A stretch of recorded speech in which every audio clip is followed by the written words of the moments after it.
بسم اللہ الرحمن الرحیم۔ السلام علیکم ناظرین، آج کے الف نیوز نامے میں آپ جان سکیں گے ایران کا حراست میں لیے گئے برطانوی آئل ٹینکر کو چھوڑنے کا اعلان۔ وزیر اعظم عمران خان آج امریکی صدر ڈونلڈ ٹرمپ سے 1 on 1 ملاقات کریں گے۔ بھارتی وزیر دفاع راج ناتھ سنگھ نے ایک مرتبہ پھر پاکستان کو بڑی دھمکی دے دی۔ اقوام متحدہ کی جنرل اسمبلی کا اجلاس، ایرانی صدر حسن روحانی نے حیران کن اعلان کر دیا۔ مندر کے بعد متحدہ عرب امارات میں پہلی یہودی عبادت گاہ کا بھی افتتاح کر دیا گیا۔ روسی افواج نے شام کو فضائی حملے سے بچا لیا، اسرائیلی ڈرون طیارہ مار گرایا۔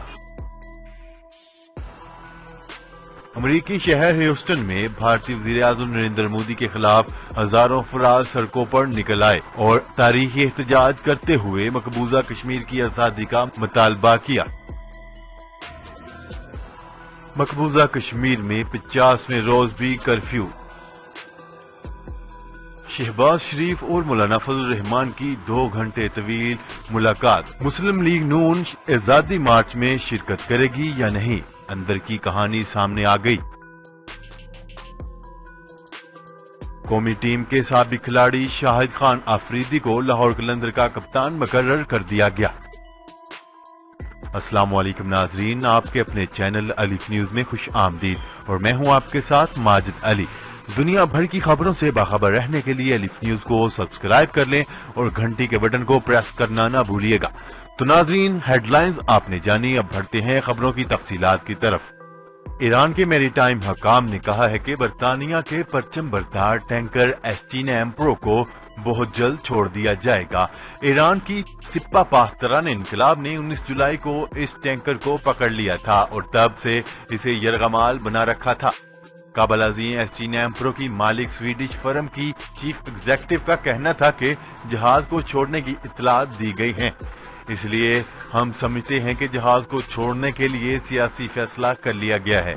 چیف ایگزیکٹو نے سویڈش نشریاتی ادارے سے گفتگو کرتے ہوئے کہا ہے کہ ہم امید کرتے ہیں کہ ہم جہاز کو جلد سے جلد نکالنے میں کامیاب ہو جائیں گے، لیکن ہم واقعات کی کوئی پیش گوئی نہیں کرنا چاہتے اور ہم یہ دیکھنا چاہتے ہیں کہ یہ جہاز ایرانی پانیوں سے تیرتا ہوا باہر آ جائے۔ ایران کی نیم سرکاری خبرساں ایجنسی کے مطابق اطلاعات کی تصدیق کی گئی ہے کہ بہت جلد جہاز کو چھوڑ دیا جائے گا، لیکن اس کا حقیقی وقت نہیں بتایا گیا۔ اس کو کب برطانوی حکام کے حوالے کر دیا جائے گا۔ پاسداران انقلاب نے ایسٹین ایمپرو کو اپنے ہرمز کے نزدیک جہاز رانی کے خلاف ورزیوں کے الزام میں قبضے میں لیا تھا۔ خبر کے اگلے سے میں بات کرتے ہیں۔ وزیر اعظم عمران خان آج امریکی صدر ڈونلڈ ٹرمپ سے 1 on 1 ملاقات کریں گے، جس میں مقبوضہ کشمیر کی صورتحال، افغان امن عمل اور 2 طرفہ تعلقات پر گفتگو ہوگی۔ تفصیلات کے مطابق وزیر اعظم عمران خان کی آج نیو یارک میں مصروفیات کا شیڈول جاری کر دیا گیا۔ وزیر اعظم عمران خان آج امریکی صدر ڈونلڈ ٹرمپ سے اہم ملاقات کریں گے۔ ملاقات میں وزیر اعظم عمران خان مقبوضہ وادی میں بھارتی جارحیت اور انسانی حقوق کی خلاف ورزیوں کی تازہ صورتحال سے ڈونلڈ ٹرمپ کو آگاہ کریں گے۔ ملاقات میں افغان امن عمل، 2 طرفہ تعلقات سمیت دیگر باہمی امور پر بھی تبادلہ خیال کیا جائے گا۔ دوسری جانب شیڈول کے مطابق وزیر اعظم صبح ناشتے کے میز پر برطانوی ہم منصب سے بھی ملیں گے، جبکہ وزیر اعظم کی ترک صدر رجب طیب اردوغان سے بھی آج ملاقات ہوگی۔ خبر کے اگلے سے میں بات کرتے ہیں۔ بھارتی وزیر دفاع راج ناتھ سنگھ نے ایک مرتبہ پھر پاکستان کو دھمکی دیتے ہوئے کہا ہے کہ پاکستان 1965 اور 1971 والی غلطی دہرانے سے گریز کرے۔ اگر پاکستان نے ایسی کوئی غلطی کی تو دنیا کی کوئی طاقت اسے بچانے میں کامیاب نہیں ہوگی۔ ان کا کہنا تھا کہ مقبوضہ کشمیر میں آئین کے آرٹیکل 370 کے خاتمے کو مودی حکومت کا تاریخی فیصلہ قرار دیتے ہوئے کہا ہے کہ اگر کبھی پاکستان سے بات چیت کا سلسلہ شروع ہوا تو وہ آزاد کشمیر کی حوالگی کے علاوہ کسی اور موضوع پر نہیں ہوگا۔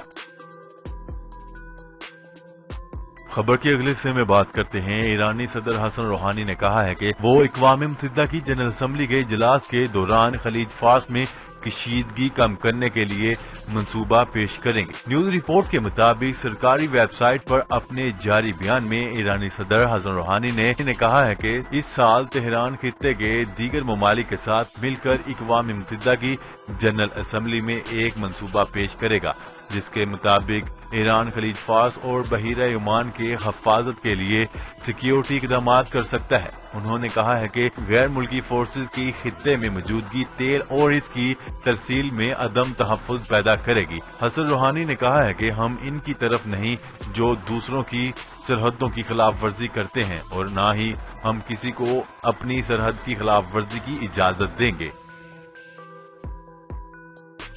خبر کے اگلے حصے میں بات کرتے ہیں۔ متحدہ عرب امارات میں کثیر القائد منصوبے کے تحت پہلی مرتبہ سرکاری سطح پر یہودی عبادت گاہ کی تعمیر کا آغاز اگلے برس ہوگا۔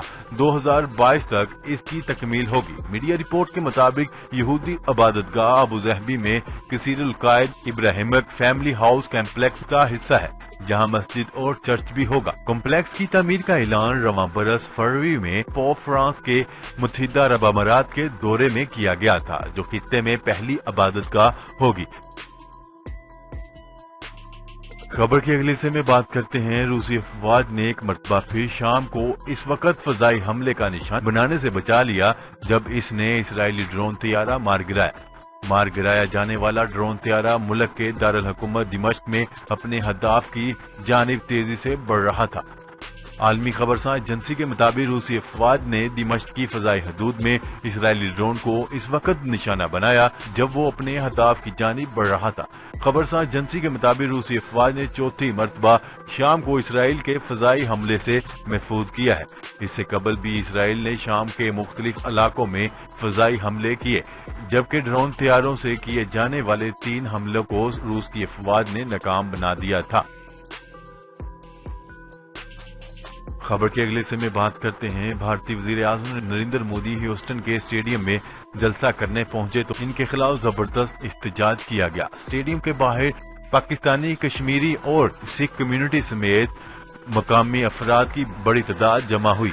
مظاہرین نے مودی کے خلاف پوسٹر اور بینر اٹھا رکھے تھے اور بھارت کے خلاف شدید نعرے بازی کی۔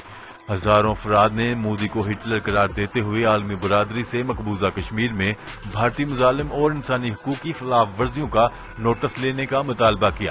کشمیر کے پرچم تھامے مظاہرین کا کہنا تھا کہ قابض بھارتی فوج مقبوضہ کشمیر سے اپنا قابض اور لاک ڈاؤن ختم کرے۔ خبر کے اگلے حصے میں بات کرتے ہیں۔ آرٹیکل 370 ختم کرنے کے بعد مقبوضہ کشمیر میں 50ویں روز بھی کرفیو جاری۔ موبائل فون، انٹرنیٹ سروس بند اور ٹی وی نشریات معطل ہیں۔ تفصیلات کے مطابق مقبوضہ کشمیر میں آج مسلسل 50ویں روز بھی کرفیو برقرار ہے۔ مواصلات کا نظام مکمل طور پر معطل ہے۔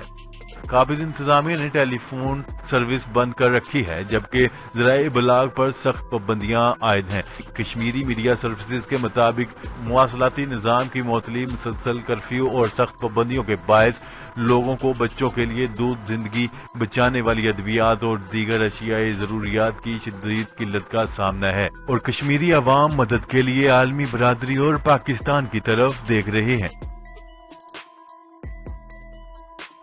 خبر کے اگلے حصے میں بات کرتے ہیں۔ مسلم لیگ نون کے صدر شہباز شریف جمعیت علماء اسلام کے سربراہ مولانا فضل الرحمان کو اسلام آباد لاک ڈاؤن کے حوالے سے کسی بھی قسم کی یقین دہانی نہ کروا سکے۔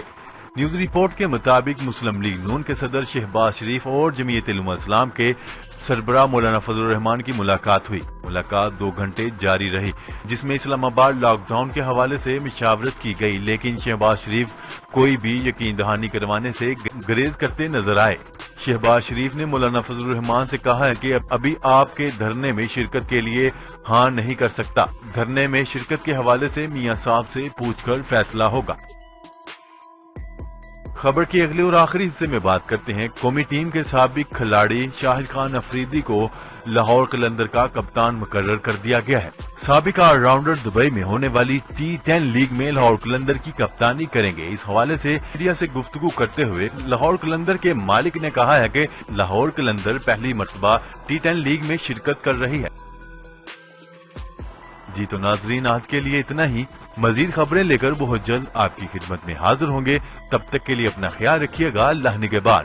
پاکستان زندہ باد، پاکستان آرمی پائندہ باد۔